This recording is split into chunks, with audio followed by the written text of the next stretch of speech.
नमस्कार दोस्तों, पुराण मंथन चैनल में आपका स्वागत है।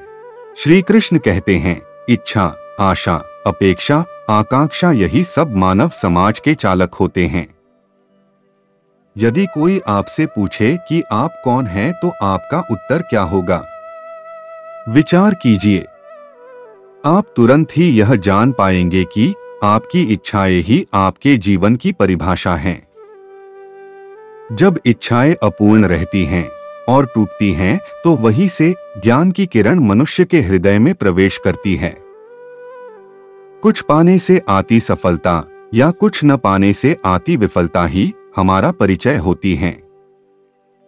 इच्छाओं और आशाओं में रचे बसे हमारे समाज में अधिकतर लोग इन्हें नहीं मार पाते। उनकी इच्छाएं उन्हें मृग की तरह दौड़ाती रहती हैं। परंतु यही इच्छाएं जब टूटती हैं, तब कई बार वहीं से ज्ञान की किरण मनुष्य के भीतर प्रवेश करती है। अपनी इच्छाओं की पूर्ति के लिए हम क्या क्या नहीं करते। यदि इच्छाओं के विषय में सोचने लगें, तो तय है कि उनका कोई अंत नहीं। जब एक पूरी होती है तो दूसरी पैदा हो जाती है। इस तरह से उन्हें पूरा करते करते जीवन बीत जाता है। अपनी भावनाओं को पल भर के लिए रोक कर सोचिए कि जन्म से लेकर अब तक आपने जीवन में क्या किया है। केवल और केवल अपनी इच्छाओं की पूर्ति, इन्हीं को पूरा करने में समय बीता जा रहा है और ये इच्छाएं भी समय के अनुसार बदलती जा रही हैं। मनुष्य समझता है कि इच्छाओं की पूर्ति से ही वह खुश रहेगा। इसी को लक्ष्य बनाकर वह प्यासे मृग की तरह पानी की तलाश में कभी यहाँ कभी वहां घूमता रहता है। परंतु होता यह है कि अंत तक प्यासा ही रह जाता है। विचार कीजिए कि एक इच्छा पूर्ति से आप हमेशा के किए जीवन भर खुश रहेंगे। हम अपनी इच्छाओं को पूरा करने के लिए क्यों तत्पर रहते हैं? हमारी इच्छाएं क्या आज तक पूरी हुई हैं? जीवन का रहस्य ही यही है कि हम जिसे पाना चाहते हैं उसे हम नहीं पा पाते हैं। जिसके पीछे हम दौड़ते हैं वह हमसे दूर हटता चला जाता है। जिसके लिए हम प्रार्थनाएं करते हैं वह हमारे हाथ के बाहर हो जाता है। जीवन करीब करीब ऐसा ही है जैसे मुट्ठी में हवा को बांधने की कोशिश करते हैं। जितनी जोर से मुट्ठी कसते हैं उतनी ही हवा मुट्ठी के बाहर हो जाती है। खुली मुट्ठी में हवा होती है, बंद मुट्ठी में हवा नहीं होती।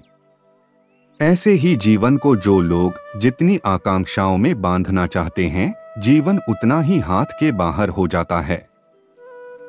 अंत में सिवाय रिक्तता, विषाद के कुछ भी हाथ नहीं लगता है। हमारी इच्छा हमें आशा देती है।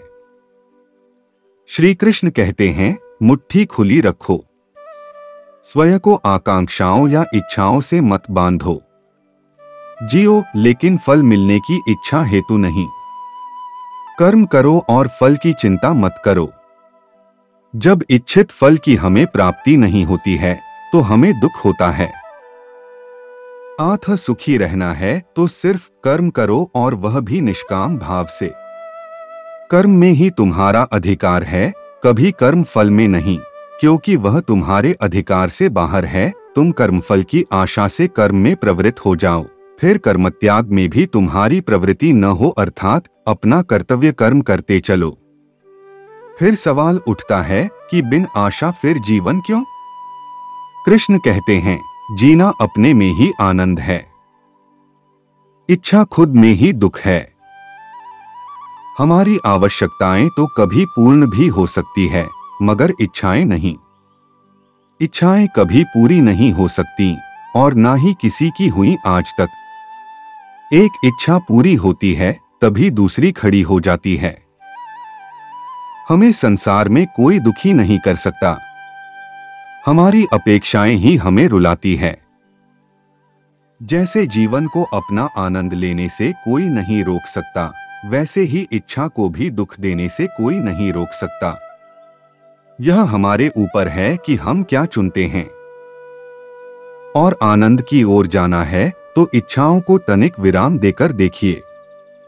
दोस्तों, हमें आशा है कि आपको वीडियो पसंद आया होगा। ऐसी ही कथाएं सुनने के लिए चैनल को सब्सक्राइब करें, वीडियो को लाइक और शेयर करें। धन्यवाद। जय श्री कृष्ण।